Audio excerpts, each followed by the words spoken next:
दीपक केसरकर जो कि शिंदे गुट के विधायक हैं, बागी विधायक हैं शिवसेना के, वो हमारे साथ इस समय जुड़ रहे हैं। दीपक जी, उद्धव ठाकरे ने इस्तीफा दे दिया है। हाँ मैडम, ये क्या हमारे लिए कोई खुशी की बात नहीं है। वो हमारे नेता थे, ये एमवीए के जो घटक पक्ष है, उन्होंने एक गैप बनाई जो विधायक है उनमें और हमारे लीडर में। और मैं 2 दिन के पहले भी मैं बोल रहा था कि आप पहले एमवीए को बर्खास्त कीजिए, फिर हम लोग आपके पास बात कर सकते हैं। लेकिन वो लास्ट तक खींचा गया, उसको सुप्रीम कोर्ट तक ले जाया गया। तो ये कोई हमारे लिए खुशी की बात बिल्कुल नहीं है। हम लोग अभी भी शिंदे साहब अपने विधायकों के साथ बैठेंगे और महाराष्ट्र के हित में जो भी होगा वो अच्छा निर्णय वो ले लेंगे। लेकिन ये करने की उनकी जो साजिश थी, वो साजिश आज पूरी हो गई। एक तो उद्धव साहब सीएम नहीं बनना चाहते थे, उनको जबरदस्ती सीएम बनाया, फिर उनकी पार्टी तोड़ने की कोशिश की। और ये जो हम बोल रहे थे वो ये हम नहीं सुने। देखिए, वो भी इस्तीफा देना चाहते थे, पवार साहब ने उनको इस्तीफा देने को नहीं दिया, सुप्रीम कोर्ट तक उनको रोक के रखा। एक ग्रेसफुल रहता है शिवसेना का निर्णय, तो वो सब ग्रेस कम करने तक का काम ये भी मेरे ख्याल में उनके जो सहयोगी दल है उन्होंने किया है। और हम इसके लिए बिल्कुल ये नहीं है, जिम्मेदार नहीं है। हमारी जो यूनिटी है वो आज भी कायम है और वो महाराष्ट्र के हित में, देश के हित में वो जो भी करना है हम लोग करेंगे। उद्धव जी ने तो ये कहा कि जिन लोगों से उनको डर था कि वो धोखा न दे दें और कहा जाता था कि वो धोखा दे सकते हैं, वो लोग साथ में खड़े रहे, एनसीपी और कांग्रेस, और उनके अपनों ने उनके साथ ये दगाबाजी की। ऐसे कैसे बोल सकते हैं मैडम? देखिए, मैं खुद इतना उनका करीबी हूँ, मैं 6 महीने से उनको नहीं मिल सक रहा हूँ।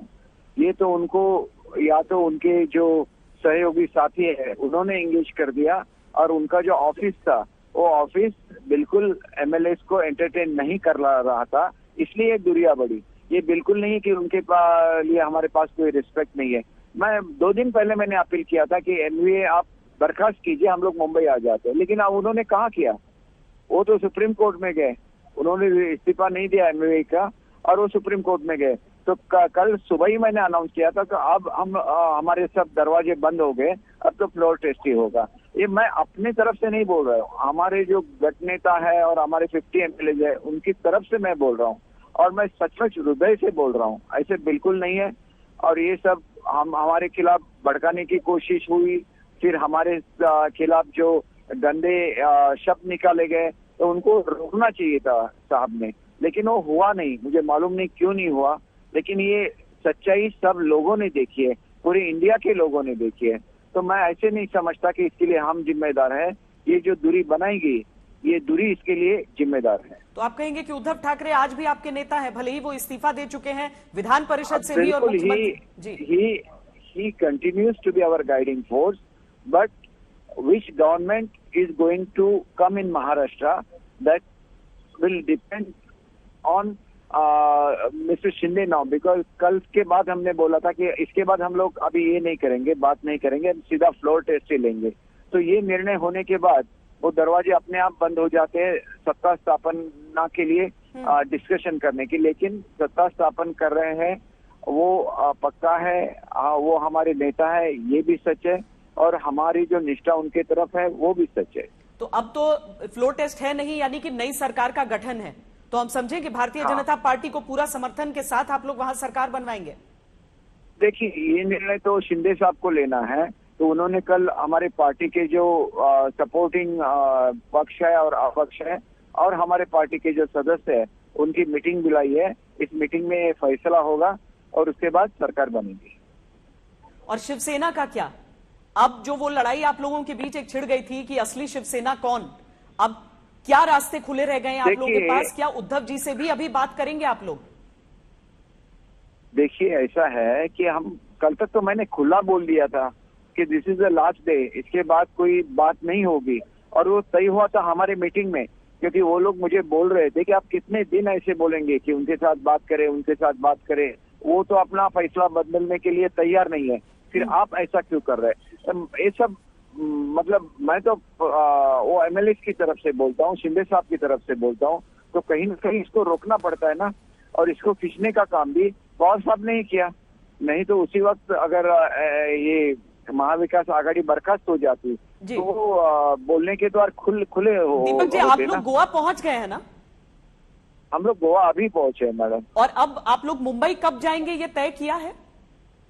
नहीं, शायद कल जाए, क्योंकि हम लोग तो ज्यादा दिन बाहर रहेंगे नहीं जी। हमारी जो भूमिका है ये हमको महाराष्ट्र की जनता को बोलनी पड़ेगी, कोई इससे मिसअंडरस्टैंडिंग नहीं हो ये भी हमें देखना है, क्योंकि महाराष्ट्र में शांति बननी चाहिए और कोई भी ऐसी स्थिति नहीं होनी चाहिए।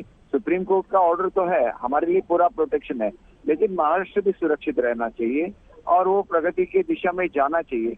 इसके लिए जो भी करना है हम लोग कल डिस्कस करेंगे, हमारी स्ट्रेटेजी डिसाइड करेंगे और बाद में हम लोग उसको डिक्लेयर करेंगे। बहुत बहुत शुक्रिया हमसे बातचीत करने के लिए। दीपक केसरकर, जो कि शिवसेना के विधायक हैं लेकिन शिंदे गुट के, वो हमसे बात कर रहे थे। गोवा पहुंच चुके हैं सभी विधायक। कल मुंबई निकलेंगे, समय की अभी चर्चा होनी है वहां पर, लेकिन उद्धव ठाकरे के इस्तीफे को लेकर खुशी बिल्कुल नहीं थी। आशुतोष गोवा में मौजूद हैं, गोवा एयरपोर्ट पर मौजूद हैं जहां से ये विधायक निकल रहे हैं। आशुतोष। श्वेता, देखिए, जैसे काफी समय हो गया, इतना समय अमूमन लगता नहीं है, तो यहाँ पर ये भी रूमर उड़ने लगे कि ऐसा तो नहीं कि चूंकि चार्टर प्लेन है ये पूरा इसी को घुमा ले कि चलिए आगे मुंबई चला जाए, लेकिन अब चूंकि उन्होंने स्पष्ट कह दिया। देखिए, अब यहाँ पर एक तस्वीर दिखाई दे रहा, लग रहा है शायद दूसरे दरवाजों से वो निकलना शुरू कर रहे हैं।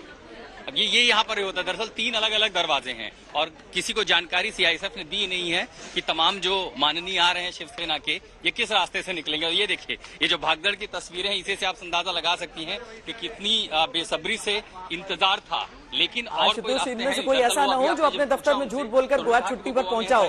आज सारे लोग सोच रहे होंगे कि क्यों आज ही के दिन गोवा पहुंचे थे जब ये सारे बागी विधायक प्लेन में सवार होकर पहुंचे हैं, क्योंकि महाराष्ट्र की राजनीति ही नहीं पूरा देश इस समय देख रहा है ये तस्वीरें।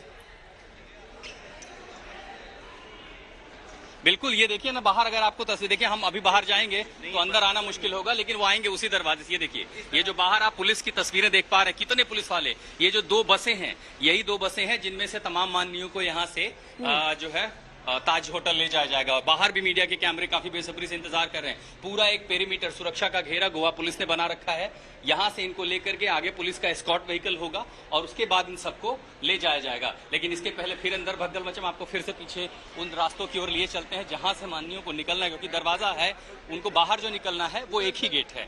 लेकिन चूंकि कई सारे रास्ते टारमैक्स, वहां पर एरो ब्रिज हैं, इसलिए ये कंफ्यूजन की स्थिति होगी कि आखिर निकलेंगे कहां से। और जैसा आपने कहा, देखिए कि गोवा जो आता आदमी सोच के आता है कि यहाँ कुछ समय बिताएंगे, आज ऐसी भगदड़ है कि सैलानी पर्यटक हर कोई ये देख रहे कि इतने कैमरे यहाँ पर क्यों हैं, और जैसे वो भागते देख रहे हैं उनके लिए भी ऐसा मौका है कि इतने लोगों को आखिर वो एक साथ कहाँ देखेंगे। बहुत सारे लोगों को हालांकि टेलीविजन के चलते अंदाजा है कि आखिर क्या कुछ हुआ होगा।